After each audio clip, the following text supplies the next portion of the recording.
হঠাৎ করে ব্যাগপত্র গুছিয়ে কোথায় যাচ্ছি বলো তো? তোমরা কি কেউ গেস করতে পারছো?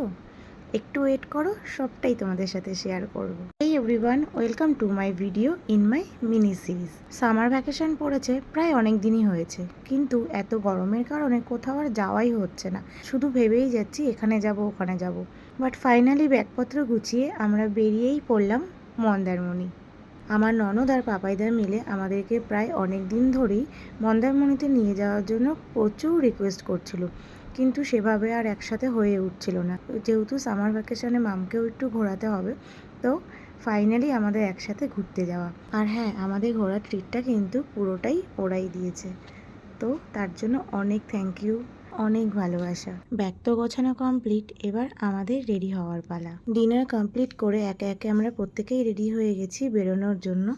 এই ট্যুরটার জন্য মাম তো ভীষণ এক্সাইটেড, যবে থেকে শুনেছে যে আমরা মন্দারমণিতে যাব। আমাকে একরকম পাগল বানিয়ে দিয়েছে যে আমরা কবে যাব কবে যাব। তো ওকে আশ্বাস দিতে দিতে দিতে দিতে ফাইনালি আজকে আমরা বেরোচ্ছি। কিছুদিন আগেই ওর ফ্রেন্ড রশনি ঘুরে এসেছে, তার জন্য ও আরও বেশি এক্সাইটেড ও কখন যাবে। বড়দের আশীর্বাদ আর গোপালের নাম নিয়ে ঠাকুর নমস্কার করে আমরা বেরোচ্ছি, যাতে ভালোভাবে ট্যুরটা কমপ্লিট করে আবার বাড়িতে ফিরে আসতে পারি। তো চলো এবার বেরোনোর পালা। আমরা বেরিয়েছিলাম জুনের 6 তারিখ শনিবার রাতেবেলা, অলমোস্ট 10:30 থেকে 11:30টার মধ্যে। ঝিলি ওরা গাড়ি করে আমাদেরকে পিক আপ করলো। আমরা গিয়েছিলাম এসপ্ল্যানেডে। এসপ্ল্যানেড থেকে আমাদের বাস ছিল রাত 1:30টার সময়।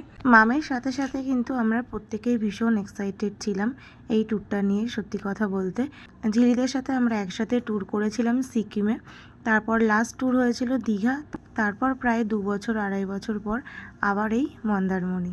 তো আমরা তো সবাই খুব এনজয় করছি।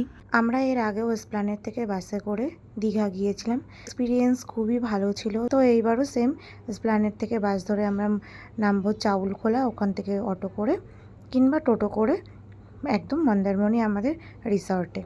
বাইরে প্রচণ্ড পরিমাণে গরম থাকার কারণে আমরা সবাই মিলেই ওয়েট করছিলাম কখন বাসে উঠবো। এখন বাজে রাত্রি 1:30, একদম অন টাইমে কিন্তু আমাদের বাস ছেড়েছে। তো চলো আবার কালকে তোমাদের সাথে দেখা হবে একদম মন্দারমণির সমুদ্রের সাথে। চলো টাটা।